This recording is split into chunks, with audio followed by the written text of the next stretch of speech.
Bismillahirrahmanirrahim. Assalamualaikum warahmatullahi wabarakatuh.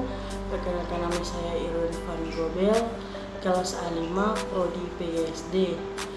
Di video kali ini saya akan menjelaskan materi dari Yani Hardianti SPD MPD tentang pengantar pendidikan. Jadi langsung saja ke materi. Materi yang pertama adalah macam-macam aliran pendidikan sejak zaman klasik. Macam-macam aliran pendidikan terbagi menjadi 4. Yang pertama, aliran eprisme. Yang kedua, aliran natisme. Yang ketiga, aliran naturalisme. Yang keempat, aliran konferensi. Langsung saja ke materi aliran eprisme. Aliran ini menganut paham yang berpendapat bahwa segala pengetahuan, keterampilan, dan sikap manusia dalam perkembangannya ditentukan oleh pengalaman atau epris. Melalui alat indera, baik secara langsung berinteraksi dengan dunia luar maupun melalui proses pengolahan dalam diri dari apa yang didapatkan secara langsung. Jadi, segala kecakapan serta pengetahuan tergantung dan terbentuk dan ditentukan oleh pengalaman. Pengalaman ini diperoleh dari dunia luar melalui indera, sehingga dapat dikatakan lingkunganlah yang membentuk perkembangan anak. Hal-hal yang diperlukan dalam dan diperhatikan dalam anak. Yang kedua adalah aliran natisme, yang mengajarkan bahwa anak lahir sudah memiliki pembawaan baik faktor lingkungan atau alamiah mempengaruhi terhadap perkembangan anak, melainkan semuanya dari faktor-faktor tersebut mempengaruhi terhadap perkembangan seorang anak. Natisme berasal dari bahasa Latin, yaitu asal katanya natisme, terlahir seorang anak berkembang berdasarkan apa yang dibawa dari lahir. Hasil akhir dari pertumbuhan dan perkembangan serta pendidikan manusia atau seseorang yang ditentukan oleh pembawaan dari lahir, dan pembawaan itu ada yang baik dan ada pula yang buruk. Maka dari itu manusia akan berkembang dengan pembawaan baik atau pembawaan buruk yang dibawanya sejak lahir. Contoh, orang tua yang menginginkan anaknya menjadi seniman, ia berusaha mempersiapkan alat-alat dan bahan untuk memahat dan melukis serta mendatangkan guru untuk mengajarkan dia melukis. Oleh karena itu, pemikiran ini merupakan pemikiran pesimis di dalam pendidikan. Selanjutnya, aliran naturalisme. Naturalisme merupakan teori yang menerima atau natur, yang artinya alam, sebagai keseluruhan realitas. Istilah diartikan sebagai nature telah dipakai dalam filsafat dengan bermacam-macam arti, mulai dari dunia fisik yang dilihat oleh manusia sampai keadaan sistem total dari fenomena ruang dan waktu. Natura adalah dunia yang diungkapkan pada kami oleh sains alam. Istilah naturalisme sebaliknya dari istilah supernaturalisme yang mengandung pandangan dualistik terhadap alam, adanya kekuatan yang ada, wujud di atas atau di luar alam. Atau naturalisme pada masa anak-anak, perkembangan panca indera dilakukan melalui kegiatan anak itu sendiri untuk mengarahkan tingkah laku atau tindakan yang diperlukan. Yang penting ia berkembang alam atau lingkungan berbagai peristiwa yang terjadi di dalamnya. Pada masa pertumbuhan remaja, agama dan moral hendaklah diarahkan atau diajarkan kepada mereka semata-mata dalam kaitan alamiah.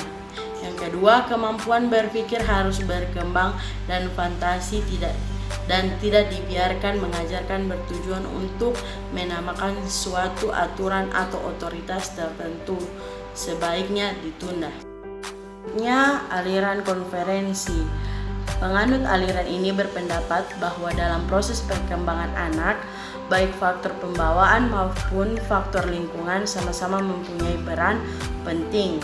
Kemampuan yang dibawa pada waktu lahir dan perkembangan dengan baik tanpa adanya dukungan lingkungan yang sesuai dengan bakat. Sebaliknya, lingkungan yang baik tidak dapat menghasilkan perkembangan anak yang optimal. kalau memang dalam dirinya tidak terdapat kemampuannya. Sebagai contoh hakikat kemampuan anak manusia berbahasa dengan kata-kata hasil dari konferensi, Trent berpendapat hasil pendidikan itu tergantung dari pembawaan dan lingkungan. Diibaratkan ada dua garis menuju ke satu titik pertemuan sebagai berikut. Yang pertama, lingkungan. Yang kedua, hasil pendidikan. Selanjutnya materi yang kedua, aliran pokok di Indonesia. Aliran pokok di Indonesia juga terbagi menjadi 4. Yang pertama, Taman Siswa.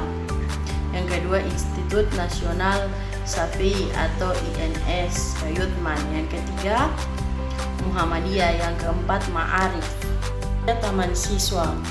Latar belakang Taman Siswa didirikan oleh Ki Hajar Dewantara pada tanggal 3 Juli 1922 di Yogyakarta. Lembaga pendidikan ini pada awalnya bersama National University Institute Taman Siswa yang kemudian menjadi Perguruan Tinggi Nasional Taman Siswa. Pendiri Taman Siswa yaitu Ki Hajar Dewantara yang nama aslinya R.M. Suhardi Suryaningrat, dilahirkan di Yogyakarta pada tanggal 2 Mei 1889 dan meninggal dunia pada tanggal 25 April 1969. Perjuangan Kiai Hajar Dewantara di jalur pendidikan dimulai dengan mengajar di sekolah Adi Dharma milik kakaknya yang bernama R.M. Suryanonto 1921. Setahun kemudian pada tanggal 3 Juli 1922 di Yogyakarta, Ki Haji Dewantara mendirikan National University Institute Taman Siswa yang kemudian menjadi Perguruan Nasional Taman Siswa. Sudah proklamasi kemerdekaan Republik Indonesia, asas Taman Siswa 1922 di atas pada tahun 1947 diubah menjadi Panca Dharma Taman Siswa, yaitu sebagai berikut: A. Kebebasan atau kemerdekaan, B. Kebudayaan, C. Kuadrat alam, D. Kebangsaan, E. Kemanusiaan. Baik, aliran yang kedua, Institut Nasional Syafi'i atau INS Kayutman. Latar belakang Indonesia Netherlands School atau INS didirikan oleh Muhammad Syafi'i tahun 1895 sampai 1969 pada tanggal 31 Oktober 1926 di Kayutman, Sumatera Barat pada tahun 1950. Kepanjangan INS diubah menjadi Indonesia National School dan selanjutnya menjadi Institut Nasional Syafi'i. Pada awalnya didirikan INS mempunyai dasar pendidikan sebagai berikut. Yang pertama, berpikir secara logis dan rasional. Yang kedua, keaktifan atau kegiatan. Yang ketiga, pendidikan kemasyarakatan. Yang keempat, memperhatikan bakat anak. Yang kelima, menentang intelektualisme.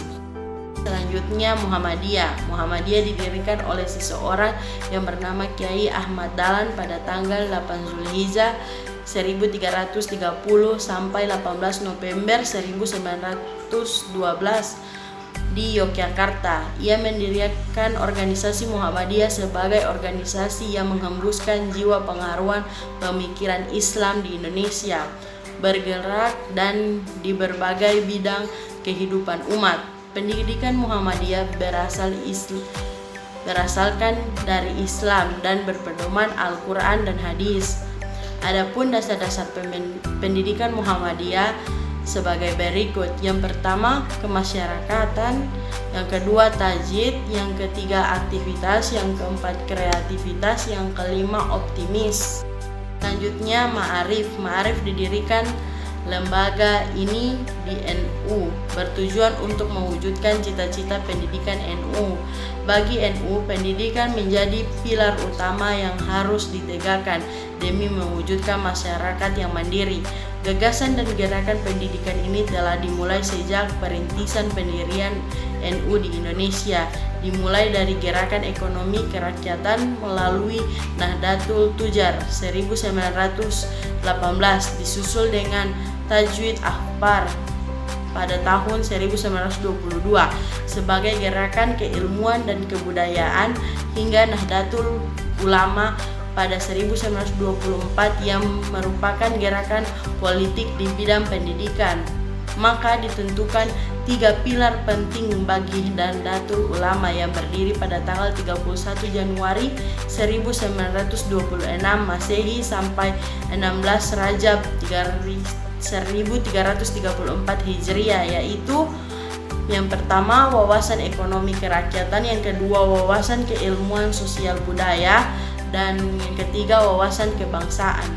Selanjutnya materi yang ketiga, sistem dan perkembangan pendidikan nasional terbagi menjadi 3, yaitu yang pertama kelembagaan dalam pendidikan, yang kedua landasan hukum pendidikan, yang ketiga pendidikan menurut Undang-Undang 1945.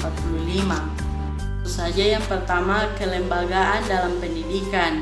Lembaga pendidikan adalah suatu badan yang berusaha mengelola dan menyelenggarakan kegiatan-kegiatan sosial, kebudayaan, keagamaan, penelitian, keterampilan, dan keahlian, yaitu dalam hal pendidikan intelektual, spiritual, keahlian atau keterampilan sebagai tempat wadah di mana orang-orang berkumpul bekerja sama secara rasional dan sistematis, terencana, terorganisir, terpimpin dan terkendali dalam memanfaatkan sumber daya, sarana dan prasarana data, dan lain-lain sebagainya yang digunakan secara efisien dan efektif untuk mencapai tujuan pendidikan.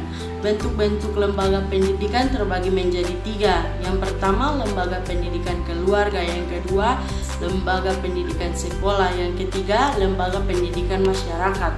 Kedua, landasan hukum pendidikan. Landasan hukum pendidikan dapat diartikan sebagai peraturan baku, tempat berpijak atau titik tolak ukur yang melaksanakan kegiatan-kegiatan tertentu. Dalam hal ini kegiatan pendidikan, tapi tidak semua kegiatan pendidikan didasari oleh aturan-aturan baku. Ketiga, pendidikan menurut Undang-Undang 1945. Undang-Undang 1945 adalah merupakan hukum tertinggi di Indonesia. Semua peraturan perundang-undangan yang lain harus tunduk atau tidak boleh bertentangan dengan Undang-Undang Dasar ini. Selanjutnya, materi yang keempat, pendidikan dan pembangunan nasional terbagi menjadi 3, yaitu yang pertama, hakikat pembangunan, yang kedua, peran pendidikan dalam pembangunan nasional, yang ketiga, manusia dan pembangunan nasional. Yang pertama, hakikat pembangunan. Hakikat pembangunan nasional adalah pembangunan manusia Indonesia seutuhnya dan pembangunan masyarakat Indonesia seluruhnya. Ini berarti dalam pelaksanaan pembangunan nasional diperlukan hal-hal, yaitu adanya keselarasan, keserasian, keseimbangan, dan kebulatan yang utuh dalam seluruh kegiatan pembangunan. Selanjutnya, peran pendidikan dalam pembangunan nasional. Upaya-upaya pembangunan di bidang pendidikan pada dasarnya diarahkan untuk mewujudkan kesejahteraan manusia itu sendiri, karena pendidikan merupakan hak setiap warga negara.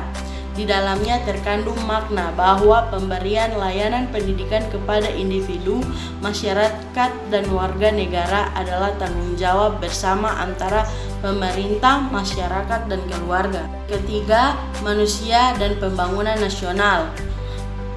Yang pertama, pengembangan teknologi baru. Hasil pendidikan adalah orang terdidik yang mempunyai kemampuan melaksanakan penelitian dan pengembangan yang mendapatkan hasil teknologi baru. Yang kedua, menjadi tenaga produktif dalam bidang kontribusi. Orang-orang yang terdidik hasil pendidikan juga masuk dan aktif bekerja di bidang konstruksi yang menghasilkan rancangan bangunan berbagai macam pabrik dan perusahaan.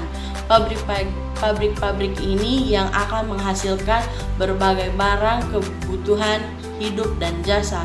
Yang ketiga, menjadi tenaga produktif yang menghasilkan barang dan jasa.